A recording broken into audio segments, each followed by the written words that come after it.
France. Et on va commencer cette émission avec Steve qui nous appelle de Kinshasa. Bonjour Steve. Bonjour Juan. Bienvenue sur l'antenne d'RFI. Vous disiez au Standard finalement être rassuré par le calendrier électoral dans votre pays, la République démocratique du Congo. Vous dites que c'est une bonne nouvelle, la publication des différentes dates.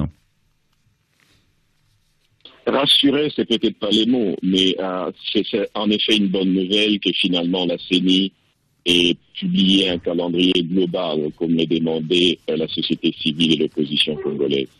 Et la communauté internationale également faisait pression sur les autorités pour connaître les dates des prochaines élections. Mais vous comprenez lorsque certains disent mais attention, il y a quand même un certain nombre de contraintes à surmonter. Et ces contraintes, elles sont notamment, je le disais à l'instant, d'ordre budgétaire. Il va falloir trouver au moins $1 milliard pour financer toutes ces élections.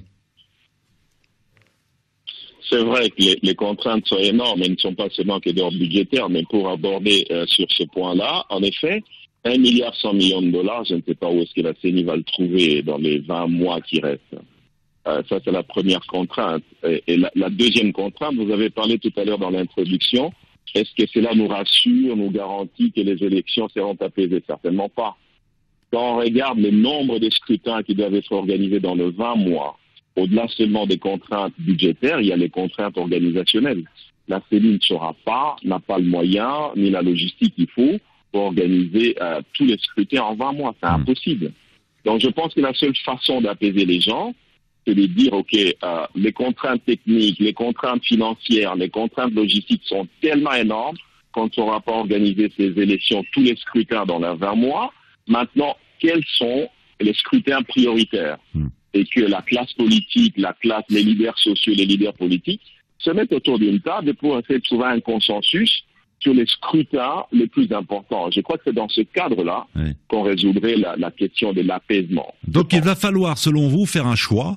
Le pays n'est pas en mesure, dites-vous, d'organiser toutes ces élections en peu de temps. Donc il va falloir trouver un compromis sur les élections les plus importantes, les plus incontournables. Alors certains diront évidemment les législatives et la présidentielle. On va voir ce qu'en pensent d'autres auditeurs. En tout cas, Steve, merci de nous avoir appelé de Kinshasa. Nous avons des réactions de Cotonou.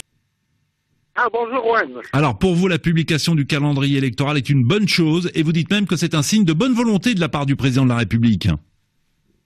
Mais tout à fait, Juan. On ne peut pas aimer les lièvres, mais reconnaître qu'ils courent vite. Hein. Nous allons de mieux en mieux. Juan, je rappelle à mes compatriotes que le président de la République avait promis qu'il irait partout où la paix l'appellerait. Il a fait. Il a négocié même avec des ennemis de la RDC, et quoi que l'on dise, on a la paix à l'Est. Il y a des soubresauts, je suis d'accord. Enfin, il y a la paix à l'Est. La paix à l'Est, Mathieu, excusez-moi, vous caricaturez tout de même. Il y a encore des miliciens, il y a encore les rebelles Hutus-rwandais. D'ailleurs, les autorités s'apprêtent à lancer une offensive pour traquer ces rebelles Hutus qui sévissent dans l'Est du pays depuis 20 ans. Donc, vous pouvez pas dire que l'Est du pays est apaisé. Non, c'est relatif, Juan. Vous avez tout à fait raison, c'est relatif. Oui. Ce n'est pas la paix comme dans un pays comme la France. D'accord. Mais Mathieu, parlons, excusez-moi, du processus électoral, du calendrier en tant que tel. Lorsqu'on voit que la commission électorale est sceptique, elle dit, oh là là, il va falloir remplir quand même un certain nombre de conditions pour respecter ce calendrier. Et la principale des conditions, c'est que les autorités débloquent suffisamment d'argent pour organiser toutes ces élections. Je rappelle, plus d'1 milliard de dollars.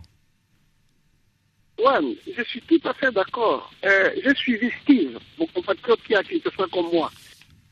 Le pays a des dimensions tentaculaires. Au-delà de l'argent, il y a d'abord un problème de logistique. Pour se déplacer au Congo, c'est de la mer à boire. Donc, la CENI a fait son boulot. On lui a demandé de présenter un calendrier exhaustif des élections. La CENI l'a fait. Maintenant, il faut que la classe politique, disons, ceux qui sont au pouvoir ont montré, j'espère, ils ont montré leur bonne volonté d'aller jusqu'au bout, bien sûr sous la pression.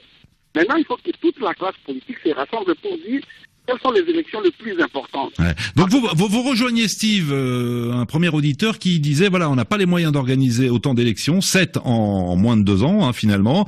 Donc voilà, trouvons un compromis et définissons une priorité, les élections incontournables et nécessaires pour le bon fonctionnement du pays. Merci Mathieu, et là aussi c'est promis, on aura l'occasion dans les prochaines semaines de revenir sur le processus électoral dans votre pays. Qu'avons-nous